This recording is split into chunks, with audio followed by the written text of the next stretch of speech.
with Ranvir Singh. Good morning to you there. It's 6 o'clock. We're with you all the way through until 9. Richard Madeley and Susanna here from 6:30. First to our top story.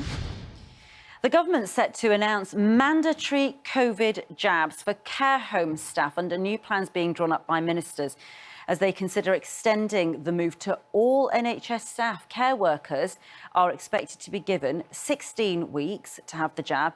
If they refuse, they face being redeployed away from frontline care or perhaps even losing their jobs. Our correspondent Katie, relatives and those people in the care home sector, some will welcome this, but actually for others this could lead to some legal action, couldn't it?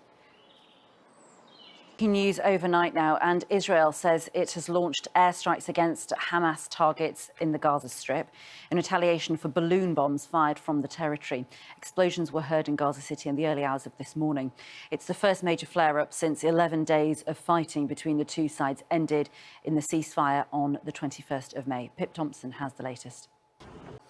Let's get reaction from Anna Oronheim, who's a military. Well, actually, what we saw over here, England footballer Marcus Rashford, who forced the government to U-turn on free school meals, is backing a programme to stop vulnerable children going hungry this summer. New figures show a third of parents of school-aged children are worried about feeding them over the holidays. In a video shown for the first time on GMB this morning, Rashford talks about his own experiences of holiday hunger. Louisa James reports. President Biden has called Russia's leader tough, bright and a worthy adversary in advance of their historic summit in Geneva today. It comes after President Putin denied hacking attacks on the US election. With relations between the United States and Russia at an all-time low, Mr. Biden says he will seek to restore stability between the two countries. Divya Kohli reports. Well, our correspondent Ray Colgan is in Geneva. Ray, good morning to you. I remember being in Helsinki and being astonished at the language that Trump used at the time. Enormous praise for Putin. What do you expect this time? The tone is a very difficult one to strike, I should imagine. With Northern Ireland's revenue from tourism predicted to have fallen by nearly 50% last year, industry bosses have launched a new £25 million campaign to attract visitors. Our chief coast of Northern Ireland. And I suppose, actually, with all this issue over red and amber and green lists here, which is causing so much confusion, Richard, could Northern Ireland actually benefit from that over the summer?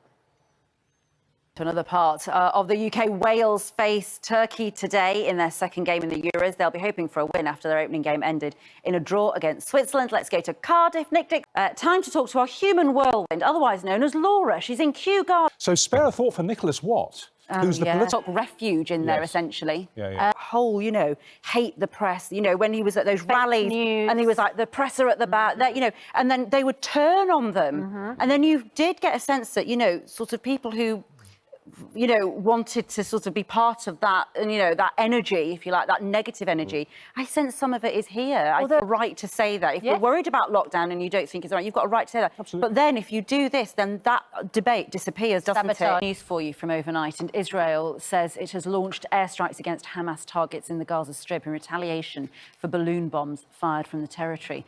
It's the first major flare-up since the ceasefire in May. Pip Thompson has the latest. England footballer Marcus Rashford, who forced the government to U-turn on free school meals, is backing a programme to stop vulnerable children going hungry over the summer holidays. New figures show a third of parents of school-aged children are worried about feeding them over the holidays. In a video shown for the first time on GMB this morning, Rashford talks about his own experiences of holiday hunger. Louisa James has more. President Biden has called Russia's leader tough, bright and a worthy adversary in advance of their historic summit in Geneva today. It comes, as you know, Wales face Turkey today in their second game of the Euros. They'll be hoping for a win after their opening game ended in a draw against Switzerland. Nick Dixon is at a fans. This morning, the government's set to announce mandatory